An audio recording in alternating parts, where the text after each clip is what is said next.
My sister didn't invite our parents to her wedding because of her brother's bullying, and my parents supported him. My name is Everett. I'm 39 years old. And for the first time in my life, I'm not just mourning the loss of what used to be a family, I'm rebuilding one that finally feels safe. This story isn't about revenge. It's about honesty. It's about recognizing when loyalty becomes self-betrayal and deciding that love, real love, doesn't require suffering to prove its depth. Growing up, our family of 5 always looked perfectly ordinary from the outside. My father, Leonard, was the kind of man who believed strength came from silence and discipline. My mother, Denise, lived in the details: birthday cakes with homemade icing, pressed school uniforms, careful smiles. Then there was me, the oldest, my brother Calvin, 2 years younger, and our little sister, Faith. Calvin was the center of our home before he could even speak in full sentences. My parents doted on him with an intensity that never softened. It started when he showed promise in youth football: fast, strong, full of bravado. To them, he was a prodigy. "He'll go far," Dad used to say, as though we were already on a stage, giving interviews about the Golden Boy. The problem was, Calvin's talent never had the discipline to match. But that never stopped my parents from excusing everything he did. He quit school teams when coaches pushed him. He flunked out of 6th form. He refused jobs because they weren't worthy of his potential. And my parents would still say things like, "He's just misunderstood. He's destined for something greater." Meanwhile, I was working by age 16. Not because anyone asked me to, but because I could feel the vacuum of responsibility. Faith was still young then, around 10. Quiet, artistic, a bit dreamy. I tried to make space for her, to give her moments of calm between Calvin's tantrums and our parents' frantic covering. The first time I realized how much Calvin was hurting her, she was 11. He dumped a glass of juice on her head at our grandmother's birthday. Just because. She didn't cry. She just stared straight ahead like she'd expected it. Our mother told her to lighten up. Dad laughed and called it brotherly teasing. Faith stopped inviting friends over after that. The cruelty continued, disguised as jokes, framed as harmless. Calvin once stole her sketchbook and tore out the pages in front of everyone. When I told him to stop, our mother pulled me aside later and said, "Don't make trouble.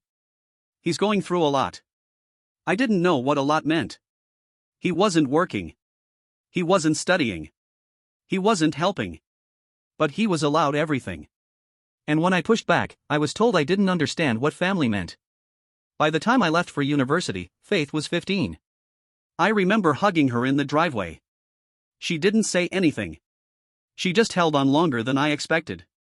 I think she knew I was the only one who saw her. I called often. But every time I asked how things were at home, she'd change the subject. I should have asked harder. I should have come back more. But I was drowning in my own guilt, working part-time jobs to stay afloat, navigating an unfamiliar world where no one talked about pain until it burst. Faith applied to St. Edmunds for architecture. She'd spoken about it since she was 12. Our parents were thrilled until she turned it down and chose to study in London instead. "Too far," they said. "She's overreacting," Dad muttered. I called her that night and asked why. "Because if I go to St. Edmunds, they'll expect me home every other weekend," she said. "And I can't be there anymore, Everett. I can't." That was the first time I heard the exhaustion in her voice. Not teenage angst. Something deeper. Bone-deep weariness. She moved to London at 18. Got a small flat, part-time job, and started sending holiday postcards instead of visiting. I'd see her maybe once a year, twice if I was lucky. My parents, meanwhile, fumed. "She's so ungrateful," my mother would say over tea. After everything we did for her. But the truth was, they had only ever done what was convenient. And she had spent her entire childhood pretending it didn't hurt. Years passed. I got married, had 2 kids. Faith stayed in London, built a quiet life as a designer. Then 5 years ago, she called me out of the blue. "I met someone," she said. "His name's Julian. I think you'd like him." I did. Julian was everything Calvin wasn't: steady, kind, curious. He asked about her work. He held her hand in quiet moments. When I visited, he cooked dinner and made my kids laugh with silly voices. He was the kind of man who would never need to be the center of the room to make everyone feel seen. It wasn't long before Faith stopped coming home even for Christmas. "Julian's family is calmer," she explained. "It feels like a real holiday." 3 Christmases passed. My parents grew more bitter with each absence. "He's turning her against us," my father would spit. She's losing her way. I stopped defending her. Not because I didn't agree, but because it didn't matter. They weren't listening. Then, last year, Faith returned for Christmas for the first time in 4 years. She brought Julian. We all gathered at my parents' house. It was meant to be a quiet evening. Calvin couldn't stand that attention wasn't on him. He tried his usual tactics, interrupted conversations, told stories no one asked for. When that failed, he resorted to old habits. He filled a bowl with water. Walked toward Faith with that smirk I remembered from childhood. But Julian saw it. Without raising his voice, Julian stepped in front of her and said, "Don't." Calvin froze. Julian added, "If you lay a hand on her, I won't let it slide." It was the first time Calvin had been met with consequence. My parents tried to laugh it off. It was just a joke. He wasn't really going to do it. But the atmosphere changed. Faith and Julian left shortly after. That was the last time she visited home. Then, 2 months ago, the wedding invitations went out. Faith and Julian were getting married in August. Calvin wasn't invited. Neither were our parents. The fallout was immediate. My mother called me in tears. "She's cut us out. After everything. Can you talk to her?" I didn't. Instead, I called Faith and asked if she was okay. "I just want peace," she said. "I thought about inviting them out of obligation. But I don't want obligation at my wedding. I want safety." I understood. Then, just last week, I visited our parents with my children. The moment I walked in, the air was heavy. My mother launched into a familiar monologue about betrayal, about family being sacred, about how Julian was poisoning her daughter's mind. I listened. For 10 minutes. Then I spoke. "You protected Calvin while he bullied your own children," I said. "Faith had to move 5 hours away to breathe. And instead of asking why, you blamed her for needing air." The silence that followed was absolute. My mother whispered, "You sound just like her." "I hope so," I said. "Because she's the only one of us who got out." After that day at my parents' house, everything shifted. A few hours later, my father called me. Not to talk, but to rage. He was livid that I had upset my mother and taken sides against the people who raised me. His voice, which had always held that undercurrent of cold control, was now shaking with wounded pride. "You're throwing away your family over a few misunderstandings," he barked. "Faith was always too sensitive. And now you're enabling it." I stayed quiet for a moment, then said, "She wasn't sensitive. She was mistreated. And no one ever protected her." He didn't answer right away. Eventually, he hung up without a word. That might have been the end of it, just another instance of miscommunication left to fester, except it wasn't. Over the next few days, I began receiving messages from cousins, aunts, even some family friends. The general tone was always the same: "Maybe you could mediate, why not be the bigger person, don't let this wedding ruin the family." I didn't reply at first. But when one cousin sent me a message saying, "We all know Calvin has his flaws, but this is going too far," I couldn't hold it in anymore. I wrote back. If someone had protected Faith 10 years ago, maybe she'd still be part of this family. But the people who should have protected her abuser instead. Don't ask her to come back just to be polite. They never responded. Later that week, I asked my children again about their experience at their grandparents' house. I thought maybe I'd overreacted, maybe it hadn't been as uncomfortable for them as it had become for me. My daughter, just 8 years old, said, "Grandma always seems mad at Aunt Faith. I don't like it when people are mean to her." And my son, a quiet, thoughtful 11-year-old, said, "I don't like how Grandpa always talks about rugby. He wants me to be like Uncle Calvin." This hit hard. I'd heard Dad joke about building toughness in my son. He once bought him a rugby ball for his birthday even though my boy had asked for art supplies. I'd brushed it off then. But hearing it now, directly from him, I saw what I hadn't wanted to admit: my father was trying to repeat the same pattern, sculpting the grandson he wanted, not nurturing the child he had. I told both kids they didn't have to visit if they didn't want to. Their relief was so immediate, I felt ashamed for not offering it sooner. That same night, I called Faith. "I think we're going to take a break from Mom and Dad," I said. "Just for a while." There was a pause. Then she said, "Thank you." In the midst of all this, Faith's wedding plans moved ahead. Julian, ever the steady hand, kept a calm focus. They had chosen a scenic venue in the countryside: stone chapel, reception barn, garden paths, and warm lighting. I offered to help with some logistics, and they welcomed me in. But something else began to unfold that we hadn't anticipated. Faith received a call from the venue manager. Apparently, someone claiming to be her father had called to confirm the guest list and seating plans.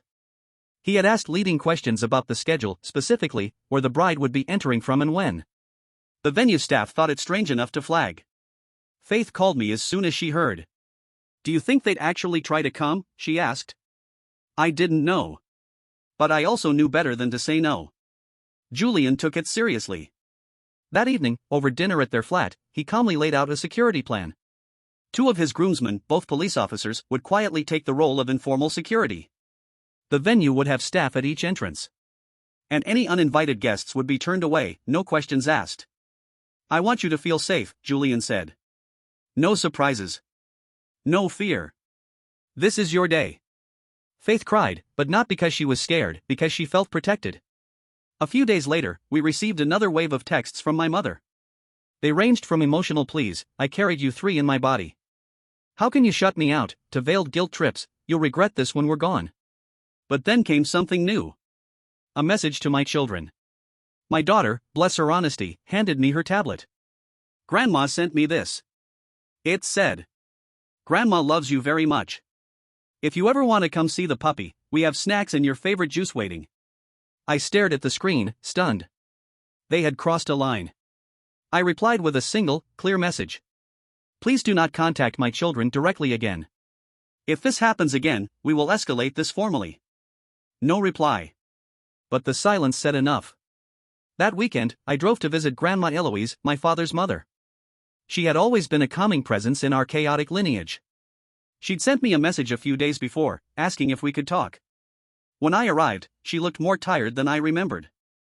Her home, once buzzing with Sunday lunch energy, now felt quiet, still. She poured tea for us both and sat down across from me with her hands folded tightly. "I don't know what to do anymore," she said softly. "Your dad came by. He's not himself. Your mom's crying every day. And Calvin, he's sleeping all day and angry all night. They're all blaming Faith. And you." I expected anger. But there was only sadness. "I think they really believed Calvin would save the family," she continued. "And now they don't know what to do with themselves." For a moment, I felt a pang of pity. But it passed. "Maybe," I said gently, "they need to realize they built this." Faith just stopped carrying it. She nodded slowly. "I suppose it's easier to blame someone who left than someone who stayed and never changed." We sat there a while longer, talking not as family members divided by old wounds, but as 2 people quietly watching something unravel. And realizing maybe, just maybe, it was time it did. As the wedding neared, Faith and Julian's planning continued with a newfound clarity. The chaos had clarified what mattered. They were no longer trying to avoid conflict. They were building a boundary. And they were planting it deep. The guest list was finalized. The playlist was ready. The ceremony script approved. I'd be giving a speech, and I had already started writing it, not about estrangement, not about bitterness, but about strength and new beginnings. Faith wasn't walking into her wedding hoping to fix her past. She was walking into it to claim her future. A week before the wedding, it became clear that silence from our parents didn't mean surrender. Faith forwarded me an email she'd received, no subject line, just a scanned photo of our childhood Christmas tree. Attached was a short message. "Do you remember this? Before everything changed? We miss you. We're still your parents." I told her not to respond. But a few days later, the games escalated again. This time, a message came from someone unexpected, a man named Travis, one of Calvin's old school friends, who'd long since drifted from the family. Travis had always been the kind of friend who gravitated toward chaos, but we hadn't heard from him in years. He messaged Faith on social media. "Hey, just checking in. Calvin's been really down. Says he's not invited to the wedding? That's pretty harsh. Maybe there's a way he can just stop by? You know, foreclosure. Closure." That word hit me like a warning bell. Faith blocked him. Julian logged the message, added it to their growing folder of communications, their own protective paper trail. Then the TikTok videos started. Yes. TikTok. Calvin had taken to social media, under the name @CalTheLionheart, posting rambling clips about family betrayal, being exiled, and what it means to be loyal when no one else is. He never named Faith directly, but his intentions were clear. One video featured him pacing along a beach, narrating a monologue about big days where Truth has to walk in uninvited. Another had him sitting in front of a fireplace saying, "They'll see. Real family shows up, invited or not." I wasn't angry. I was exhausted. Julian sent screenshots to the venue. The staff updated their alert list. Faith, to her credit, didn't cry or panic. She simply said, "If he shows up, I won't let him take that moment from me." That strength, her calm resolve, wasn't born overnight. It was forged across years of silence, gaslighting, and the aching loneliness of being the only one who ever said, "This isn't right." That night, she shared something with me she'd never spoken aloud. "When I was 16, she said, I nearly didn't finish school. Not because I couldn't, but because I didn't see the point. It felt like I could disappear and no one would notice." She paused. I let the silence stretch, so she could fill it with whatever she needed. "And then one day," she continued, "you called me. Just to ask how my classes were. That's when I realized I wasn't invisible to everyone." I hadn't remembered that call. But she had. And it had anchored her. That's when I knew this wedding wasn't just a milestone. It was her reclamation. We'd prepared for every possible intrusion. But there was one we hadn't expected. My parents began emailing Julian. The first message was polite. "We know you've been caught in the middle. We're not angry at you. We just want to know if there's any way we can attend discreetly just to see her happy." He didn't reply. The second was more forceful. "We have a right to be there. She is still our daughter." That word "right" stood out. They saw her wedding not as a moment of her life, but as a possession of theirs. Julian drafted a firm response, reviewed by a lawyer friend. "For clarity, you are not invited. If you attempt to attend, security will escort you from the property. Any further attempts to contact Faith or her guests will be documented." They didn't reply. The next day, the venue received a phone call from someone named Mr. Green, asking if there were any last-minute additions to the guest list. When told no, the man reportedly became agitated and shouted, "You don't know what kind of mistake you're making." The staff recorded the call and notified us. At this point, the situation teetered on surreal. My wife joked, "It's like a soap opera, but without the background music." Except for us, this wasn't entertainment. This was the threshold of trauma, replayed under the guise of sentimentality. Then something happened that surprised even me. My father sent a letter. Handwritten. No embellishments. Just one page. "We won't be attending. Not because we agree. But because we see there's no point in continuing to beg. I hope one day, you'll understand we only did what we thought was best. Even if it didn't look like love. No apology. But no demand either." Faith read it twice. Then folded it carefully and put it away. "I needed that," she said. "Not because it fixed anything. But because it let me stop waiting for them to show up and ruin this." The night before the wedding, we gathered in the cottage near the venue, a cozy old farmhouse rented out for the bridal party and close family. My children were helping hang lights in the garden. Julian was reviewing the ceremony details one last time with the officiant. Faith was curled up on the couch with a cup of tea and a quiet smile. It was the calmest I'd ever seen her. Before bed, she asked me to walk with her outside. The stars were out, and the air smelled like spring. "I know they might still try something," she said.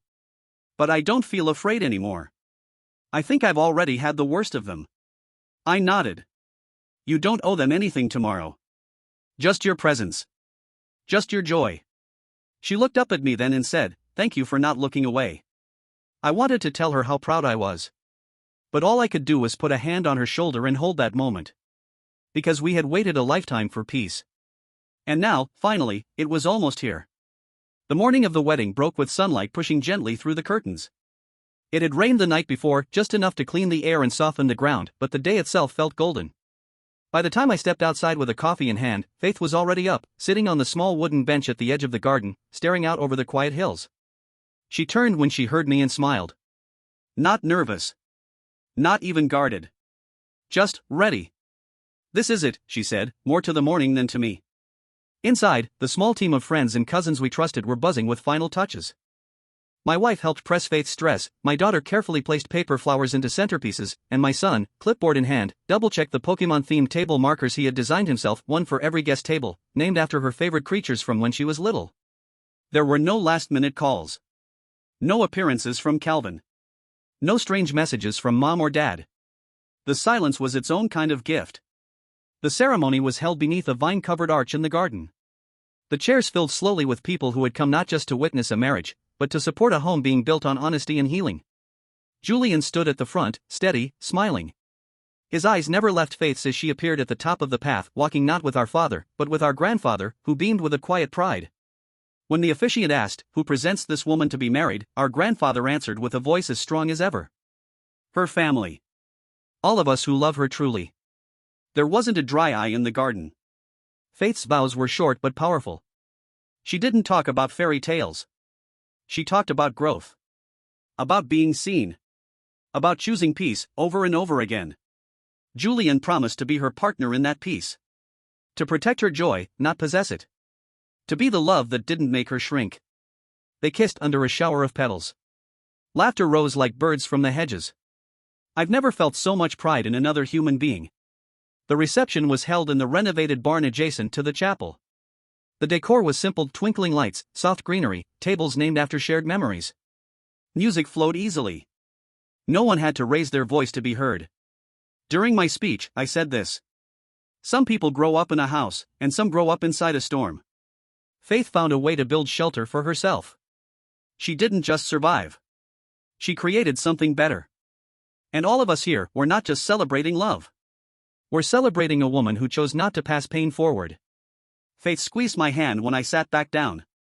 My son, sitting beside me, whispered, "I want to be brave like her." That was all the reward I needed. In the late afternoon, just as we were transitioning to dancing, one of the venue staff approached Julian. A man had been seen at the perimeter of the property. He hadn't tried to enter. Just stood for a while. Then walked away. The staff had noted his car, a beat-up hatchback registered to Calvin. Julian nodded, thanked them, and didn't say anything to Faith until the next day. "He didn't come in," Julian said gently. "He didn't interrupt." Faith looked at him quietly, then said, "That's the closest he's come to respecting me in years." The night ended with sparklers in the garden. My children raced around barefoot. Faith and Julian stood at the center of a circle of joy, wrapped in arms and firelight and laughter. No yelling. No guilt. No fear. Just love. The following morning, Faith found a note on the doorstep of their cottage. No name, no signature. Just 2 lines written in crooked handwriting. It should have been different. Maybe one day it will be. Until then, I hope you're happy. She handed it to me at breakfast. "Do you think he means it?" she asked. I read it over once and said, "I think, for the first time, he knows you don't need his permission to be happy." She folded it and placed it in a drawer, not out of sentimentality, but closure. When I returned home, I found a letter in our mailbox. It was from my parents. "We heard the wedding was beautiful. We won't bother you again. But we want you to know family is still family, even if it's broken. Maybe someday, you'll let us try again." There were no accusations this time. No ultimatums. Just silence, cloaked in hope. I didn't answer. Because hope, without change, is just another form of control. 2 weeks after the wedding, the last of the photos arrived. My daughter sat beside me, flipping through the digital album, her fingers pausing every so often to point something out. "That's when we danced to the silly song," or "Look how happy Aunt Faith looks here." And she did. She looked free. I thought about how long it had taken to reach that moment. Not just the logistics, or the drama before it, but the internal climb my sister had made from the depths of being overlooked, mistreated, to standing in a garden, loved and chosen by everyone who mattered. The photos weren't proof of a perfect event. They were a quiet monument to survival, and better still, transformation.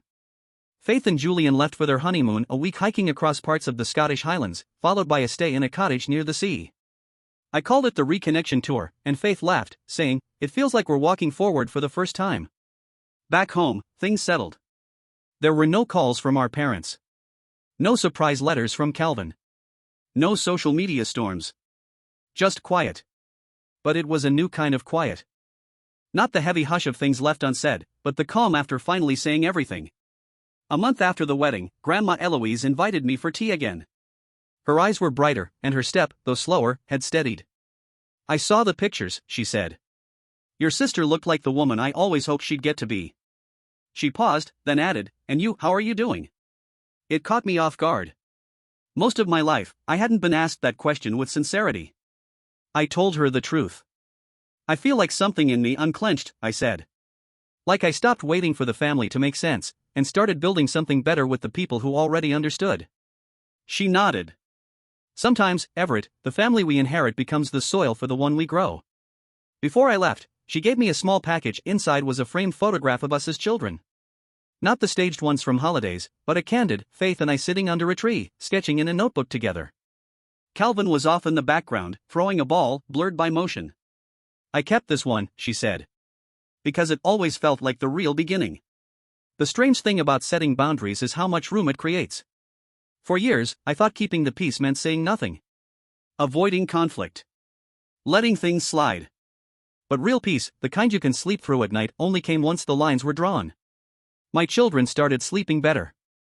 My son dove deeper into his art, winning a local design contest for a game card set. My daughter started calling Faith every week, reading her snippets of the story she was writing, Aunt Faith, the forest queen, who saved the animals and herself.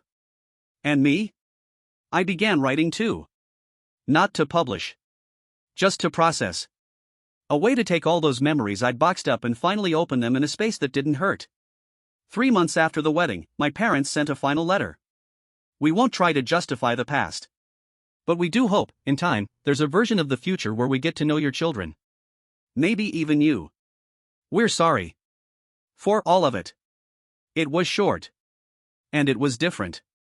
I didn't respond. Not yet. Maybe not ever. Because forgiveness, I've learned, isn't something you owe. It's something you choose, when and if you're ready. And I'm still healing. Faith came to visit in early autumn. We sat in the backyard, watching my children gather fallen leaves into piles. They're growing so fast, she said. You're their favorite person now, I replied, nudging her with my elbow. She smiled, then asked, do you regret any of it? The way we did it? I thought about the months leading up to the wedding. The isolation. The anger. The messages. The moment in the garden when she took Julian's hand and didn't look back. No, I said. I think it's the first time we didn't abandon ourselves to keep the peace. We watched the wind stir the leaves. Faith leaned back in her chair, eyes closed to the sun. They always told us family was everything, she said. But no one ever said we were allowed to choose what kind of family we wanted. Now we knew better. If you're reading this and wondering whether it's worth it to draw the line, to walk away from guilt-wrapped loyalty, to say, enough, I'll tell you this. There is a life beyond silence. There is a joy beyond fear. There is a family waiting to be built, one that begins not in shared blood, but in shared kindness. We built ours. And it is beautiful.